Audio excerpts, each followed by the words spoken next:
Le jardin botanique de la commune de Bargeville, un patrimoine qui attire, visite guidée dans quelques instants. Plus de 1500 élèves du primaire et du secondaire vont participer au Festival national des arts et de la culture. L'événement en est à sa 5e édition. Enfin, le virus Zika, une urgence de santé publique mondiale selon l'Organisation mondiale de la santé.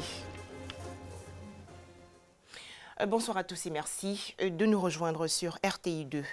Rendons-nous tout de suite dans la commune de Bargeville. Le jardin botanique créé en 1904 est tout à la fois un lieu de conservation de la biodiversité et de divertissement. En effet, de nombreux visiteurs y viennent également par curiosité. Tous sont unanimes. Le jardin botanique de Bargeville est une splendeur. Ici, vous avez le Ceiba pentadra, connu sous le nom de fromager, qui est l'un des premiers arbres du jardin, donc un arbre centenaire. Alors, vous avez vu que je suis sortie de l'arbre, ce n'est pas parce que je fais de la magie, c'est tout simplement parce que la nature a voulu que cet arbre-là soit doté d'une cave naturelle et qui offre en même temps un passage. Un arbre dont bon nombre de personnes ignorent les vertus et même l'existence. Ici, au jardin botanique de Bargeville, se trouvent diverses espèces d'arbres et de plantes, comme ce fromager utile à la recherche scientifique. Mais les visiteurs du site ne semblent pas s'intéresser à cette richesse naturelle. C'est vrai qu'on vient ici très souvent, on rentre, on tourne, mais les plantes, on ne s'intéresse pas vraiment. Nous, c'est vraiment la nature, l'aspect tranquillité qui nous intéresse. Je suis venue lire un bouquin, voilà, et puis passer un peu du temps au botain, c'est tout. Le jardin botanique, parce que c'est un endroit très paisible. Personnellement, je ne m'intéresse pas trop aux plantes. Détente, loisirs, voilà à quoi sert le jardin botanique de Bargeville pour la plupart des visiteurs. Un fait que veulent corriger les responsables des lieux. Des actions sont donc menées pour redonner à ce jardin ses fonctions premières, celle de la sauvegarde et de la promotion de la biodiversité. Ces visiteurs-là, nous essayons au maximum de leur expliquer un peu les avantages des différentes essences que nous avons ici, nous en leur faisant une visite guidée. Dès l'entrée, quand on reçoit les visiteurs, on leur propose vraiment toutes ces catégories de visites-là, c'est-à-dire une visite simple ou une visite accompagnée des guides. Et c'est au cours de cette visite accompagnée des guides-là que le guide essaie de leur expliquer un peu les vertus des différentes plantes que nous avons ici. Et il faut dire que c'est ici que certaines personnes même découvrent, par exemple, le plant de cacao. De 1904 à 1905, ce jardin était la résidence du gouverneur français Engoulevent.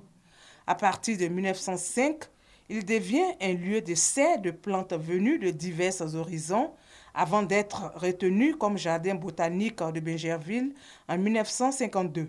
Ce jardin est bâti sur une superficie de plus de 50 hectares. Plusieurs espèces d'arbres et de plantes y sont conservées pour le bonheur des amoureux de la nature. Un reportage de Godefroy Okambawa et Grace Kando. Au chapitre santé, la 63e journée mondiale des lépreux, événement célébré également dans plusieurs localités de la Côte d'Ivoire, notamment à Adzopé dans la région de Lamé, Boisflé dans la Maraoué et Yamoussoukro dans la région des Lacs. Il s'agit de sensibiliser les populations et encourager le dépistage précoce. On fait le point avec Mamadou Kouassi. Tous pour une émergence sans lèpre, c'est sur ce thème que s'est tenue la 63e journée mondiale des malades de la lèpre à Adzopé, à l'Institut Raoul Folero. Yaya Konaté, représentant le directeur général de l'Institut, a saisi l'opportunité pour révéler que la lèpre existe encore. Selon lui, le premier trimestre de l'année 2015 a enregistré 121 consultations, dont 92 personnes présentaient des séquelles compliquées. Au deuxième trimestre, 41 nouveaux cas sur 115 consultations ont été détectés. Tout cela pour dire que beaucoup reste encore à faire. Le corps médical prévoit dans ses activités de l'année 2016 sensibiliser davantage les populations des villes et villages de la région de Lamé à se faire dépister et à éviter de stigmatiser les malades de la lèpre. Célébration de la journée mondiale des malades de la lèpre dans le district autonome de Yamoussoukro.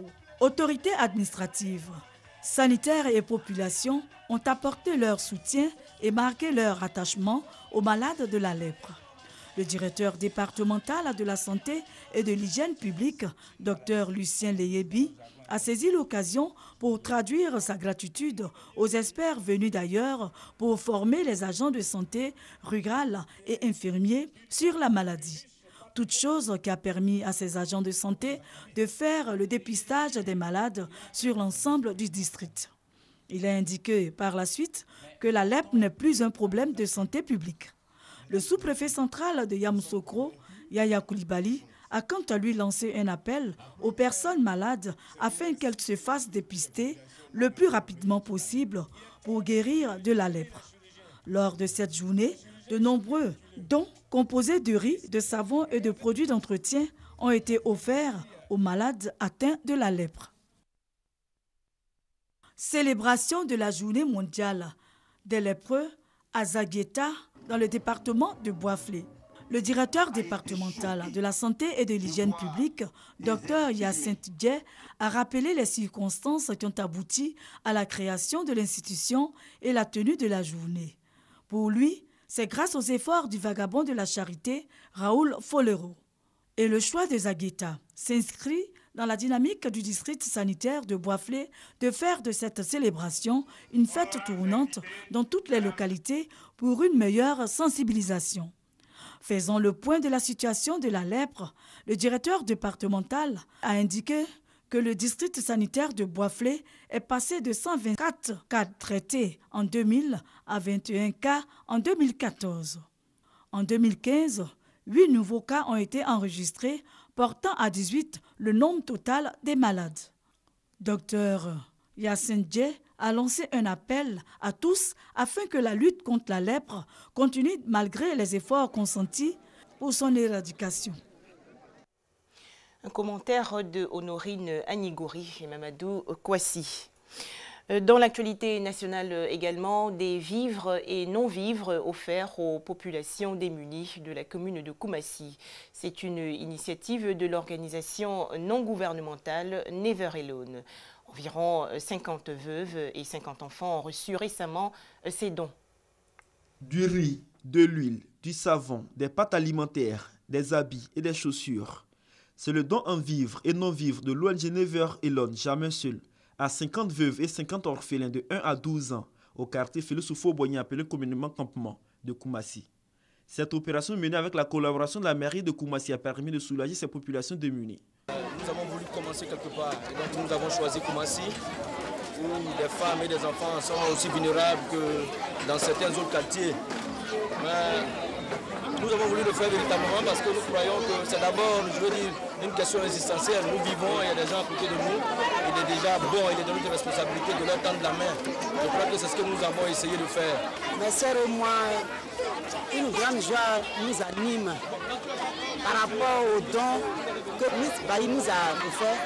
L'ONG Never Alone a promis ne pas s'arrêter à cette seule action dans la commune de Koumassi. Elle entend mener dans les mois à venir d'autres actions sociales pour voler au secours des veuves et enfants qui ont faim. Un reportage de Issa Yeo et Mamadou Kouassi. Des festivités pour initier les élèves du primaire et du secondaire au métier des arts et de la culture. La 5e édition du Festival national des arts et de la culture a été officiellement lancée le 28 janvier dernier dans la commune du Plateau. À noter que la phase finale de cette manifestation va se dérouler du 21 au 28 juillet prochain à Boaké, dans la région de Béké. Environ 1500 élèves vont s'affronter dans des disciplines telles que le théâtre et la danse. Le Festival national des arts et de la culture en milieu scolaire permet aux élèves de se frotter au métier des arts et de la culture durant leur cursus. Pour la 5e édition de l'événement, les phases finales se tiendront à Boaké du 21 au 28 juillet. Thème retenu cette année, école obligatoire et entrepreneuriat, levier de la construction de l'Ivoirien nouveau. La promotion de la scolarisation obligatoire et la lutte contre l'analphabétisme, ainsi que la valorisation de l'esprit d'initiative se présentent comme des indicateurs d'un changement qualitatif de mentalité en vue de l'avènement d'un Ivoirien nouveau. Pour la ministre Kandia Camara, ce festival a tout son sens, révélé à la base des compétences à travers les arts et la culture. La promotion de la culture et des arts devrait occuper une place de choix dans tout processus d'éducation intégrale, soucieux de valoriser le beau, le bien et le vrai. Près de 1500 participants issus des écoles primaires, des lycées et collèges vont une fois de plus exprimer leur talent dans le domaine de la danse, le théâtre, la cuisine, le dessin, la poésie, le chant. Un commentaire de Moussa Konaté. Direction à présent La Haye, aux Pays-Bas. Le procès de l'ex-président ivoirien Laurent Gbagbo et de l'ex-leader des jeunes patriotes Charles Blé Goudé se poursuit. Charles Blé Goudé s'est défendu aujourd'hui de toute participation aux violences ayant ensanglanté la Côte d'Ivoire en 2010-2011. Le virus Zika s'étend dans le monde. Il a été signalé en France, en Espagne et en Thaïlande. L'Organisation mondiale de la santé a donc décrété hier une urgence de santé publique mondiale.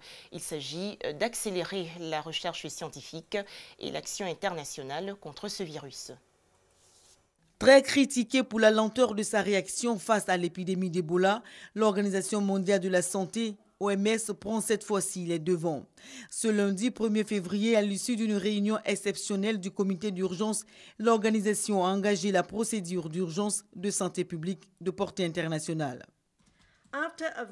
Après examen, le comité a conclu que les foyers de microcéphalie et autres complications neurologiques constituaient un événement extraordinaire et une menace sanitaire pour le reste du monde. Selon la directrice de l'OMS, les experts du comité d'urgence se sont accordés pour dire qu'il y a une forte suspicion entre l'infection par le virus Zika et les cas de microcéphalie, même si ce lien n'est pas encore scientifiquement prouvé. Les experts ont aussi pris en compte la manière dont les espèces de moustiques qui peuvent transmettre le virus se propagent et leur localisation géographique, ainsi que l'absence de vaccins ou de tests rapides et fiables, ou encore l'absence d'immunité chez les populations des pays affectés.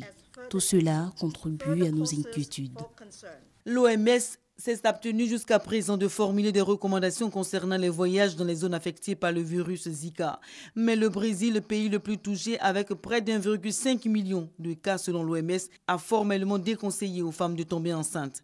Elles devraient également éviter de se rendre au Brésil où sont prévus les Jeux olympiques en août 2007. Des explications de Gabriel Zani. Voilà, merci à vous tous de votre attention.